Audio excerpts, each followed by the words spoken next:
A reading from Psalm 34, verses 1 to 10 and verse 22. I will bless the Lord at all times. His praise shall continually be in my mouth. My soul makes its boast in the Lord. Let the humble hear and be glad. O magnify the Lord with me, and let us exalt his name together. I sought the Lord, and he answered me, and delivered me from all my fears. Those who look to him are radiant, and their faces shall never be ashamed. This poor man cried, and the Lord heard him, and saved him out of all his troubles. The angel of the Lord encamps around those who fear him, and delivers them. O taste and see that the Lord is good. Blessed is the man who takes refuge in him. O fear the Lord, you his saints, for those who fear him have no lack. The young lions suffer want and hunger, but those who seek the Lord lack no good thing. The Lord redeems the life of his servants. None of those who take refuge in him will be condemned. Tucked away in this psalm is a principle which I would want to say is important, vital even, if we're trying to come to the conclusion as to whether Christianity is or is not true. The verse reads like this. It's verse number 8. O taste and see that the Lord is good. Blessed is the man who takes refuge in him. And the phrase within that verse, which particularly struck me, is O taste and see that the Lord is good. You see, if you're tasting something, then you're no longer dealing with it in the abstract.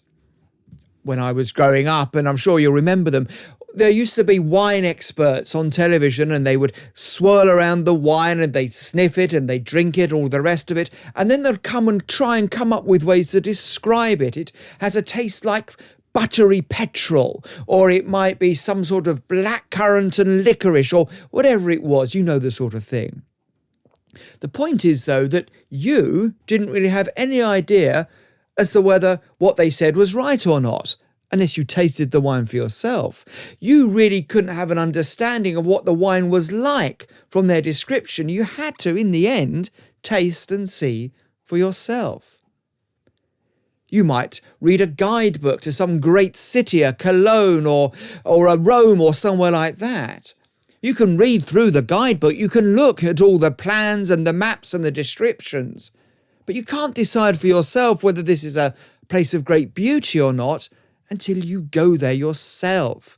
Even photographs fail to capture something. You have to put it to the test for yourself. And this is the point with Christianity. There's no point simply dealing with it abstractly in an intellectual sort of way. It's important to engage your brain, I know, but that's not everything. In the end, you put Christianity to the test. That's how you know whether it's true or not. If you want to know something about prayer, in the end, the best way is to pray. If you want to know something about being a Christian, in the end, the best way is to worship God, is to follow his commandments, and is to place all your trust in Christ, his Son, not trusting in your own good works to earn your way into heaven like a super Boy Scout, but trust in the work that Christ has done. In the end, a simply intellectual engagement with Christianity really will do you no good. You have to put it to the test. You have to use the right tool to measure Christianity. After all, you wouldn't use a tape measure to measure the temperature of a candle flame. You'd use a thermometer. And if you're going to test the veracity of Christianity, you have to use the right tool. You have to go in and try it for yourself, and then you will taste and see whether the Lord is good or not.